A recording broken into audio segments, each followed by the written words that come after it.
अजितदादांचं स्वप्न आहे भावी मुख्यमंत्री होण्याचं स्वप्न आहे। ते कसं पूर्ण करणार माहीत नाही, पण त्यांना आरोग्य उत्तम राहण्यासाठी आमदार जितेंद्र आव्हाड यांनी शुभेच्छा दिल्यात। भ्रष्टाचारी कोण आहेत हे अमित शहा यांनी आरशात पाहावं आणि स्वतःचं कॅबिनेट मंडळ उभं केलं। महाराष्ट्राचं तर त्यांना कळेल। तसेच अमित शहा यांच्यापेक्षा चांगलं कोणालाच माहीत नाही असं म्हणत त्यांनी अमित शहांना टोला लगावलाय। 70,000 कोटी रुपयांचा आरोप कोणावर झाला, कोणी केला?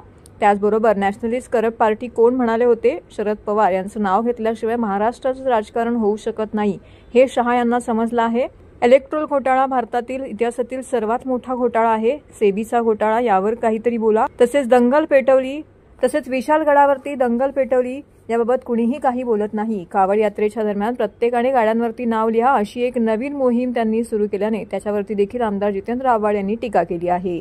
देशभर असा कायदा लागू करा, हे दुकान कोणाचं आहे ते दुकान कोणाचं, प्रत्येक ठिकाणी आपापली नावं लिहून ठेवा। चांगला कायदा आहे त्यामुळे मालकी यापुढे स्पष्ट होईल। नेमकं कोणाचं काय आहे, मुंबईवर देखील कोणाची मालकी आहे असं स्पष्ट होईल। जात धर्म याशिवाय काही राजकारण नाही। तसेच 1 तारखेनंतर प्रमुख कारवाया केल्या त्या सगळ्या झोपडपट्ट्यांवरती केल्या आहेत। या संदर्भात कलेक्टर यांना निवेदन देखील दिलं होतं। एक माणूस नाही ठेवला, एवढी माणसं वरती गेलीच कशी असा प्रश्न देखील त्यांनी उपस्थित केलेला आहे। महाराजांचे शिवभक्त हे कसले, महाराजांच्या नावावर हे ठपका लावण्याचं काम त्यांनी केलेलं आहे। अजितदादांच्या वाढदिवसाला शुभेच्छा देत असतानाच त्यांनी जे लिहिले भावी मुख्यमंत्री, ते त्यांचं स्वप्न आहे। ते कसं पूर्ण करण्यात माहीत नाही मला।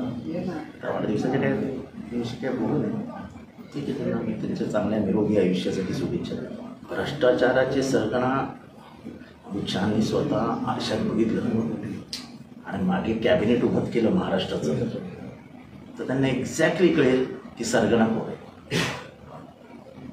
70,000 कोटीचं नाव घेताच पक्ष कसे फुटले, ईडीची नोटीस आल्यावरती पक्ष कसे फुटले, अमित शहानी एवढं कोणाला माहिती आहे? जे वास्तव आहे त्याच्यापासून पळायचं आणि आम्ही वास्तव सांगितलं की म्हणायचं एक खोटं नेरेटिव्ह तयार करणे। 70,000 कोटी रुपयाचा आरोप कोणावर झाला, कोणी केला? नॅशनलिस्ट करप्ट पार्टी असं कोण म्हणालेलं? तेव्हा खुदी के गिरेबान में जे देखो सब सामने आ जाएगा, अपने दिल से पूछो।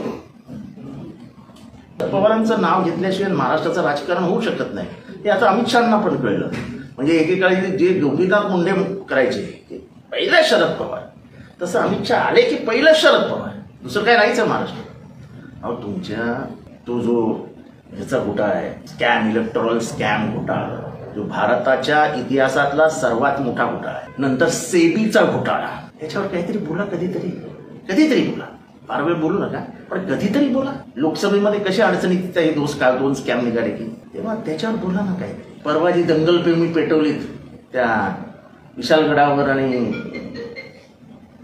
गजापूरमध्ये, त्याच्यावर काहीतरी बोला। त्या कावड यात्रेच्या दरम्यान सगळ्या गाड्यांवरती आपापली नावं द्या अशी एक नवीन तुम्ही मोहीम काढलेली आहे। देशभराचा कायदा लागू करा ना। हा दुकान कोणाचं, ते दुकान कोणाचं, त्यांनी बाहेरच नावं लिहायची।